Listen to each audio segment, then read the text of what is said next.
What if a portal to another world could open by accident and close forever because of a single action? Imagine a man who has everything: money, influence, freedom. And who one day finds himself in a place where none of it matters. One of our listeners submitted a story about an unusual parallel world of toads. This world could have changed our hero, but he chose the wrong path.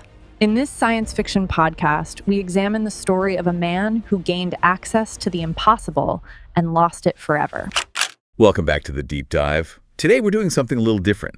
We're jumping into this really remarkable piece of science fiction that a listener actually sent to us. It's a fantastic story. Yeah, and it's all about accidental interdimensional travel. But forget, wormholes or big complex machines. This is all about psychology and a swimming pool. Well, that's what makes it so compelling. The physical travel is, it's entirely dependent on the traveler's emotional state, his intoxicated state, to be specific. Okay, so let's set the scene.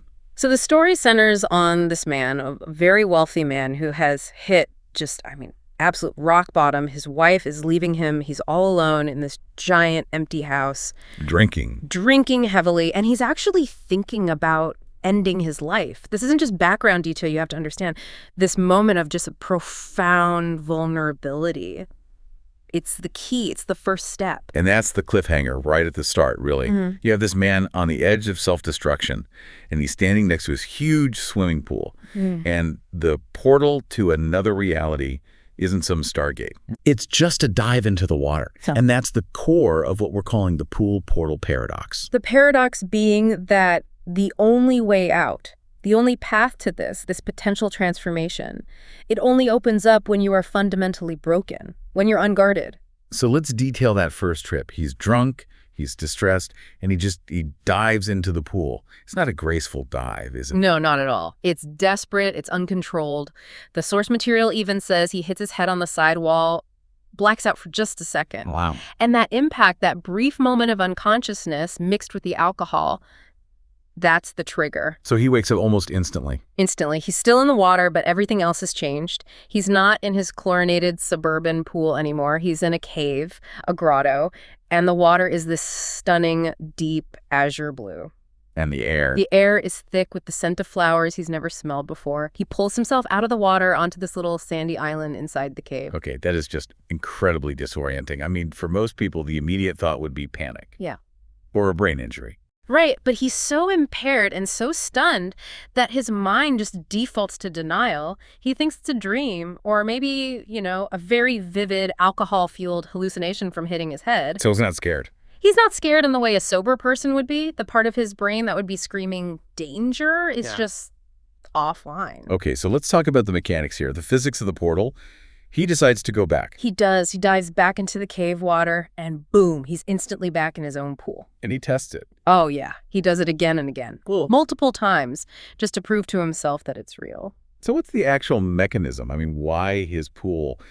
The source must give us something on that. It does. Visually, when the portal is active, the water just gently swirls clockwise. A soft vortex, as it's described. Cool. Very subtle. But the real key isn't the pool. It's him.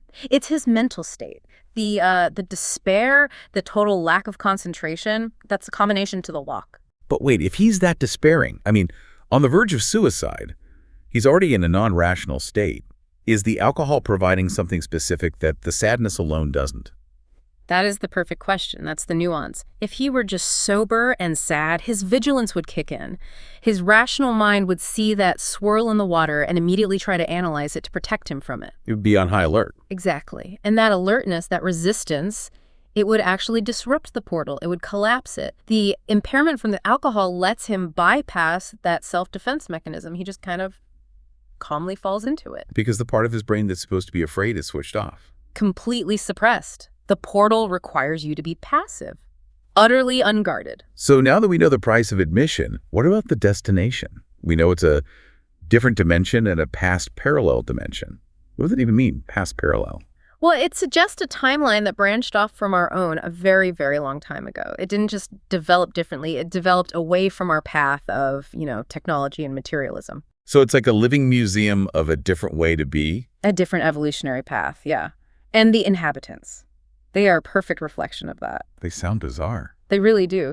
He eventually encounters them. They're described as bipedal, so they walk upright, but they look like, well, like frogs, but thin and elongated. And they make sounds. Yes, very distinct, almost musical sounds. And they just live in total harmony with their world. Okay, so this guy coming from our world of, property and aggression, he must be terrified at first. Oh, absolutely. His first instinct is to hide behind a rock and just watch them. And what does he see?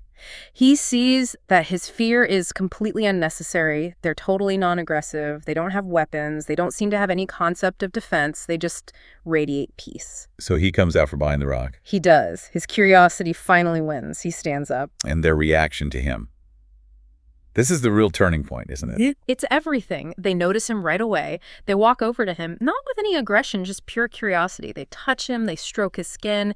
They even smell him. Like they're studying him. Exactly. Like they're assessing a new, mildly interesting piece of fauna that just appeared. And then for the big moment. And then they just lose interest. They find him apparently of no value. They literally turn their backs on him and go back to what they were doing. Wow. For a man whose entire identity is built on his wealth, his status, needing to be the center of attention, being ignored by frog people has to be shattering. It's a bigger blow than any attack could have been. He's not a god. He's not a threat. He's not even interesting. He is totally and completely irrelevant. And that sets up this incredible contrast. Yeah. You have the man who is the embodiment of ego and materialism. And then you have the island, where the creatures live purely for, the enjoyment of nature? That's it. They have no concept of money or status. Those things are just unnecessary for them to be happy. It's an existence of pure, non-materialistic harmony. So was this dimension meant to be a prominent escape for him? Or was it more like therapy? The source material really leans toward therapy. The travel was supposed to teach him something, to help him internalize the energy of that place so he could see a life beyond his obsession with wealth. So the goal was for him to go back and change his life. Yes, to use his fortune for real, sincere charity, to help people from the heart, not just for a tax write-off or to get his name on a building. There's also a physical change in him too, right? We shouldn't forget that. Oh, that's a crucial detail. Just spending time there, the energy of the place, it actually starts to heal him physically. He becomes healthier, more toned. He even starts to look younger. So the island offered a total transformation, body and soul. Exactly, a holistic one. But his ego just couldn't handle a quiet personal victory. He needed proof. He needed everyone else to know. And that's where it all starts to go wrong. He goes back and tells his friends this incredible story. He even tries to get them to drink and dive with him. And of course, it doesn't work. Of course not. This is where the rules of the portal become ironclad. None of his friends can get through. And when he tries to do it for them, like a performance. He can't get through either? Nope.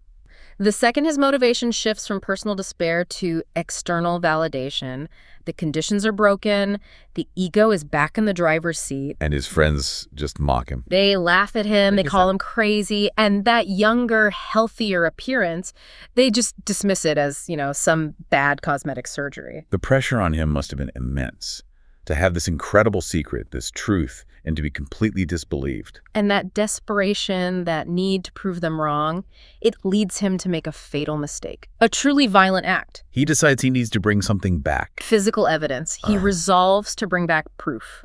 So he enters the portal one last time, and he does something horrible. He takes a knife with him. Oh, no. He finds one of those peaceful, indifferent creatures, and he kills it. He puts the body on his shoulder, planning to carry this trophy back through the vortex. He risked everything just to shut them up. So you can just picture him surfacing in his own pool, ready to present the evidence. But he's alone. The creature is gone. It's gone, left behind in the other dimension. And that act, that violent materialistic act of trying to possess a piece of that world, it permanently closed the portal. Forever. Forever. The source was very clear. That was the moment he wrongly disposed of the opportunity. He failed the test. So he tries again and again, but it's just a pool now. He tries everything. He even builds new, identical pools at other houses, thinking maybe it was the location. But it was never about the pool. It was about him. He lost everything. The chance for transformation, for health. It's all gone. What a tragedy. It's such a profound irony. He could only get in when he was at his most vulnerable. And he lost it the second he tried to apply the rules of his old world conquest control proof to the new one.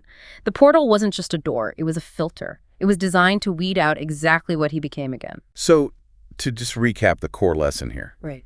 The dimension was only open to him when his guard was down. That very specific mix of intoxication and despair. Right. And slammed shut the moment he tried to control it, to profit from it, to, I guess, destroy a piece of it to prove he was right. All acts of the ego it was trying to cure. And that leaves you with this final, really provocative thought, doesn't it? If the entire purpose of that place was to teach non-materialism, did his act of trying to bring back a trophy, a violent, conquering act, did that just confirm he was completely unsuitable for the glad? Did it seal his fate forever? What happens to the energy of a place like that when its deepest lessons are so willfully and violently ignored? Maybe the tragedy is realizing the pool was never the portal. His vulnerability was, and the moment he tried to use it as a weapon, the door was locked for good.